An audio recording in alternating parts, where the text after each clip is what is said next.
Happy holidays, everyone. Got a lot to be thankful for.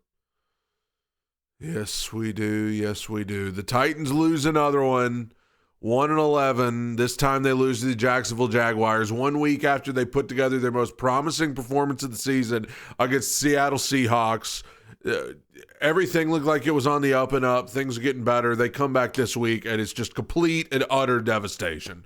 Total devastation. Just diabolical. Completely diabolical performance by the Tennessee Titans. Like, I don't even know where to start, man. It's one of those situations, like, people can sit here and say, well, you're just mad because they lost. No, I think last week and the week before against Houston, I think those games proved that it's not necessarily the losing.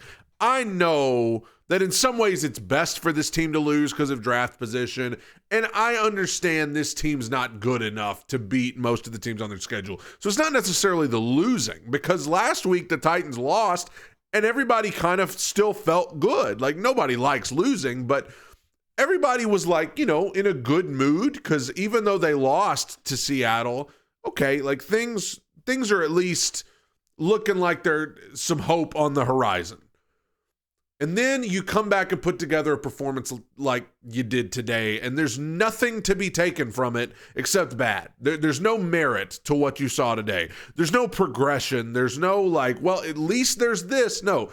Performances like that today, you saw it against the Raiders earlier this season. I would put this performance on par with that one in terms of just completely devoid of merit.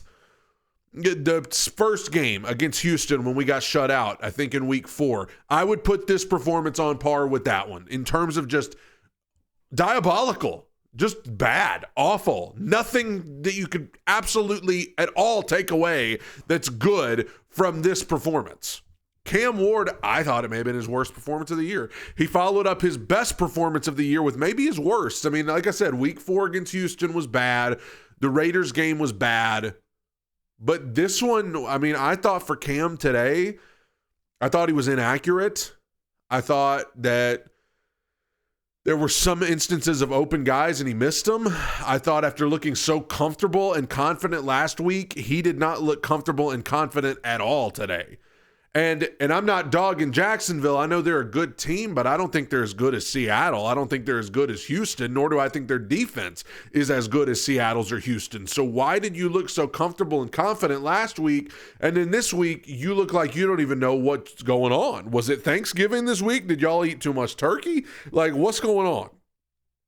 I'm not saying that you have to give up on Cam Ward, but if I'm going to come on here and sing his praises when he has a good game, I'm going to be honest with you and tell you on the days when he doesn't. And I thought Cam Ward had one of his worst games today. I thought I would love to see the breakdowns this week. I don't know if guys weren't getting open. I don't know if the offensive line was messing up their assignments or if Cam just wasn't seeing things, but my gut feeling is it's all of those. It was just awful today. Every pass was like 2 yards downfield. It was like on Madden when you just run mesh and just the guys run like 2 yards downfield and then just run across the field. That's what it looked like the Titans were trying to run over and over in the pass game today, because it was just like dinks, dunks. You can't even call them dinks and dunks. It was just like here. Like it was almost just like a glorified handoff, some of these passes.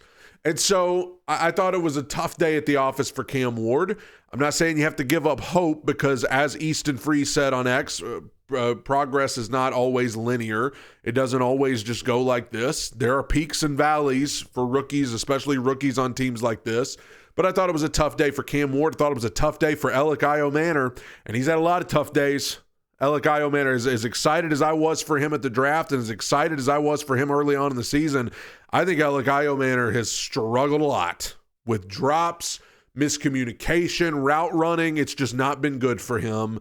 J.C. Latham, not good enough, man. Your first-round draft pick, not good. You were picked number 7.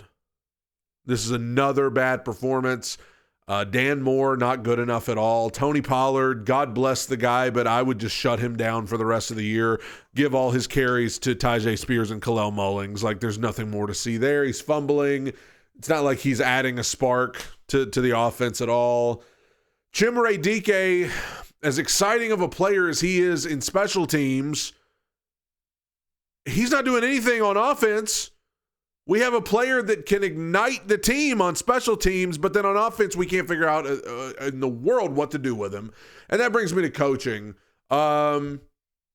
Mike McCoy just coaches in such a cowardly fashion, and the only way it would make sense is if he just came out and said, we're actively trying to tank. We're actively trying to lose games to get the best draft pick possible. That's the only way it makes sense. Some of the stuff he does, like down 25-3, you've got 4th and 7 in the second half and you punt. I mean, you can't ask me. That's when I turned it off, by the way. I turned the game off at that point and turned it to red zone because I was like, if that's what we're doing, I'm just not going to sit here and watch. I'm not going to waste my time. Mike McCoy down 25-3 punts. Like, what do you want me to do with that? Like, whatever, man. And that wasn't the only point in this game. It's every week. 4th and 1s, 4th and 3s. Sometimes we're on the other side of the field and we're kicking field goals or we're punting. It's just like, gosh. Well, I mean, what is your prerogative here? Like, you're not going to have this job past 5 weeks from now. What's your motivation behind being so cowardice in coaching these games? Bo Hardigree, I mean, I realize he's not working with the best talent, but I don't think he's a good play caller. Some offenses in the NFL are bad because of coaching. Some offenses in the NFL are bad because of coaching malpractice, bad play calling, poor coaching. Some offenses are bad because of poor offensive line play. The offensive line is so bad that it ruins the whole offense. Some offenses are bad because of no good weapons on the outside or no good skill position players, guys that can't get open, guys that aren't a threat to go downfield and make a play. And then some offenses are bad because their quarterbacks is not able to play up to par. For today, it was all of that for the Titans. All of that. Poor coaching, bad stuff from the skill position players, bad stuff from the offensive line, and just not at all good enough from the quarterback either. Just all of it was terrible. So whoever this next coach is that the Titans are going to hire here in a couple months, they've got their work cut out for them. Because on days like today, it just feels like we're not even in the stratosphere of where we need to be. We're not even in the stratosphere. Just an awful performance. Defensively, struggles for Kevin Winston. He's been encouraging so far, and he did some good things today, but I thought it was his worst game so far. He struggled. Arden Key, what are you doing? What are you doing? Just go ahead and you can shut him down for the rest of the year too. He ain't gonna be on this team next year. It's awful. It's just awful. It's terrible. The only good thing from today is that the Jets won. The Jets won, and that gets them to 3 wins on the season. So in terms of the draft, they're not even on my radar anymore. They're not even on my radar, bro. I'm not even worried about them because we ain't getting to 3 wins. I'm keeping my eye on the Saints, who almost won today but came up short. The Giants, the Raiders. All of those 2-win teams, those are the teams I'm keeping my eye on. Because if the Titans were to slip up and find a win somewhere, those are the teams you want to get some separation between you and them. But the Jets won. They're in 3 wins. So they're not even on my radar anymore. With 5 games to go, the Titans still hold the number 1 pick in the 2026 NFL draft, and they're going to need it. Judging by what we saw today. Just an absolutely horrendous performance by the Tennessee Titans today. Tighten up.